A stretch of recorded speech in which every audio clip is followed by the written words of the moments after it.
മഹാലക്ഷ്മി സീരിയലിൻ്റെ ഏറ്റവും പുതിയ റിവ്യൂയിലേക്ക് എല്ലാ കൂട്ടുകാർക്കും സ്വാഗതം. അങ്ങനെ കണ്ണനും മഹാലക്ഷ്മിയും ഒരു അച്ഛനും അമ്മയാകാൻ പോകുന്ന സന്തോഷം കണ്ണനെയും മഹാലക്ഷ്മിയേക്കാളും ഉപരിയാണ് നമ്മുടെ മഞ്ജുവിനും സാഗറിനും, അതുപോലെ തന്നെ അനന്തുവിനും ലേഖയ്ക്കും. അനന്തുവും ലേഖയും രക്തബന്ധം അല്ലെങ്കിൽ പോലും സ്വന്തം സഹോദരനും സഹോദരിയായിട്ടാണ് മഹാലക്ഷ്മിയെയും കണ്ണനെയും കണ്ടിരിക്കുന്നത്. അതുകൊണ്ട് തന്നെ അവർക്കുണ്ടാകുന്ന ഓരോ നേട്ടത്തിൻ്റെയും സന്തോഷം ഏറ്റവും കൂടുതൽ അനുഭവിക്കുന്നത് അനന്തുവും ലേഖയാണെന്ന് തന്നെ പറയാം.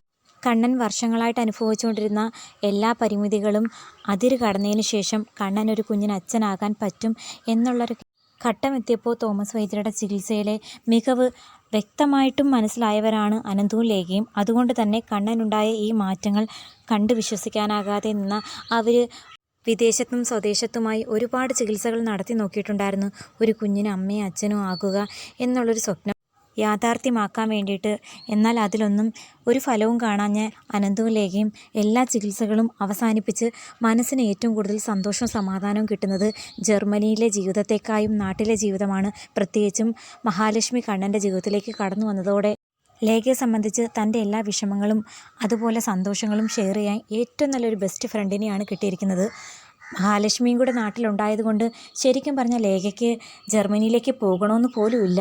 നാട്ടിൽ തന്നെ അങ്ങ് കൂടണമെന്നാണ് താല്പര്യം. അഥവാ പോകണമെന്നുണ്ടെങ്കിലും കണ്ണനും മഹാലക്ഷ്മിയും കൂടെ വരാമെന്നുണ്ടെങ്കിൽ ജർമ്മനിയിൽ പോകണം എന്നുള്ളൊരു താല്പര്യം മാത്രമേ ഉള്ളൂ. കണ്ണൻ ഇത്രയധികം മാറ്റങ്ങളുണ്ടായ സ്ഥിതിക്ക് എന്തായാലും വർഷങ്ങളായിട്ടുള്ള തങ്ങളുടെ കാത്തിരിപ്പാണ് ഒരു കുഞ്ഞിന് അമ്മയും അച്ഛനും ആകുക എന്നുള്ളത്. അതിൻ്റെ പേര് തോമസ് വൈദ്യരെയും കൂടി ഒന്ന് കണ്ട് അവരുടെ സങ്കടം അറിയിച്ചാൽ എന്താണെന്നുള്ളൊരു തോന്നലി കാര്യങ്ങൾ പറയുന്നുണ്ട്. അങ്ങനെ കണ്ണനാണെങ്കിൽ എല്ലാ പരിമിതികളും മറികടന്നതിന് ശേഷം മഹാലക്ഷ്മിക്ക് കഴിക്കാനായിട്ട് ഒരു ലേഹ്യമൊക്കെ കൊടുക്കുന്ന സമയത്ത് തന്നെ ഒരു കുഞ്ഞിന് ഗർഭം ധരിക്കാൻ ഉതകുന്ന തരത്തിലുള്ള മരുന്നും കാര്യങ്ങളുമൊക്കെ ലേഖയ്ക്കും പറഞ്ഞു കൊടുക്കുന്നുണ്ടായിരുന്നു. ആ കൃത്യമായിട്ടുള്ള പദ്യം തുടരുന്ന മഹാലക്ഷ്മിക്കാണെങ്കിൽ മൂന്നാറിലെ ഹണിമൂൺ ട്രിപ്പ് കഴിഞ്ഞ് നാട്ടിലെത്തി അധികം താമസിക്കാതെ തന്നെ ആ സന്തോഷ വാർത്ത എല്ലാവരെയും അറിയിക്കുന്നു. ദേവി മുത്തശ്ശി ക്ഷേത്രത്തിൽ വെച്ച് മഹാലക്ഷ്മിയെ കണ്ട് പറഞ്ഞതുപോലെ കാർത്തിക ദിവസം തന്നെ ആ സന്തോഷ വാർത്ത എല്ലാവരെയും അറിയിക്കുന്നു.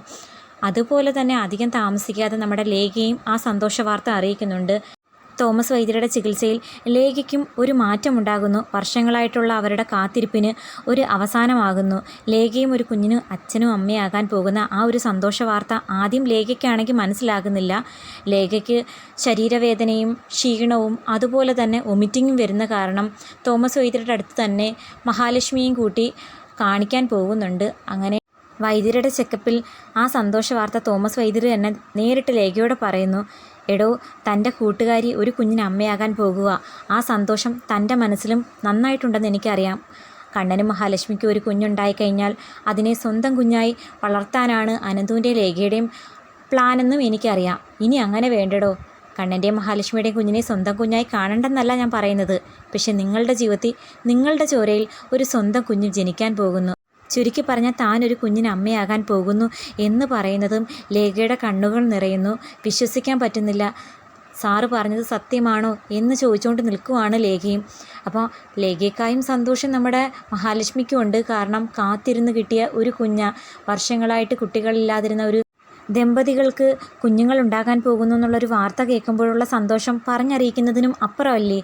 അപ്പം വൈദ്യർ പറയുന്നു, ഇനി മാസം തോറും മഹാലക്ഷ്മി എന്നെ കാണാൻ വരുന്ന സമയത്ത് ലേഖയും കൂട്ടിന് വന്നാൽ മതി. വേണ്ടുന്ന മരുന്നും കാര്യങ്ങളുമൊക്കെ ഞാൻ പറഞ്ഞു തരുന്നതായിരിക്കും. ഭക്ഷണത്തിലും കാര്യത്തിലുമൊക്കെ പാലിക്കേണ്ട നിയന്ത്രണങ്ങളും ദേ ഇരിക്കുന്നു. ലക്ഷ്മിയോട് ചോദിച്ചാൽ മതി. നിങ്ങൾ ഉറ്റ സുഹൃത്തല്ലേ, ഞാനും പറഞ്ഞു തരാം.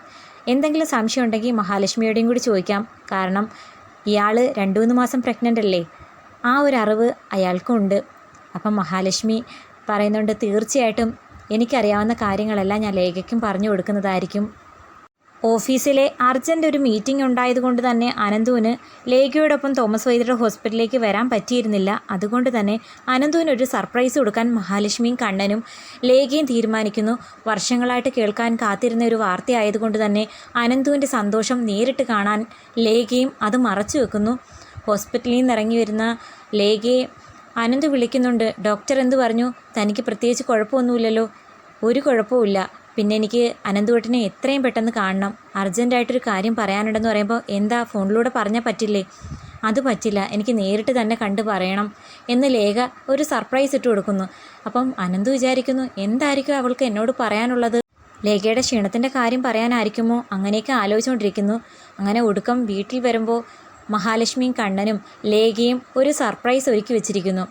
ആ സർപ്രൈസ് കണ്ട് അനന്തുവിൻ്റെ കണ്ണ് തെള്ളിന്ന് തന്നെ പറയാം. ഒരു കുഞ്ഞിനെ വരവേൽക്കാൻ കാത്തിരിക്കുന്ന ദമ്പതികൾ ഞങ്ങൾ മാത്രമല്ല, താനും ഒരു കുഞ്ഞിന് അച്ഛനാകാൻ പോവുകയാണെടോ എന്ന് കണ്ണൻ പറയുന്നതും അനന്തുവിന് വിശ്വസിക്കണോ വിശ്വസിക്കാതിരിക്കണോ എന്നറിയാൻ വയ്യാത്ത സന്തോഷവും സങ്കടവും എല്ലാം ചേർന്ന് ലേഖയോട് നേരിട്ട് ചോദിക്കുന്നു, സത്യമാണോ കണ്ണൻ പറഞ്ഞത്? സത്യം അനന്തുവേട്ടാ, നമ്മുടെ പ്രാർത്ഥന ഈശ്വരന്മാർ കേട്ടു. ഞാനൊരു കുഞ്ഞിന് അമ്മയാകാൻ പോകുക. അങ്ങനെ നമ്മുടെ കണ്ണൻ്റെയും മഹാലക്ഷ്മിയുടെയും ജീവിതത്തിലുണ്ടായ അതേ വെളിച്ചം തന്നെ അനന്തുവിൻ്റെയും ലേഖയുടെയും ജീവിതത്തിലേക്ക് കടന്നു വരുന്നു. കാത്തിരിക്കാം.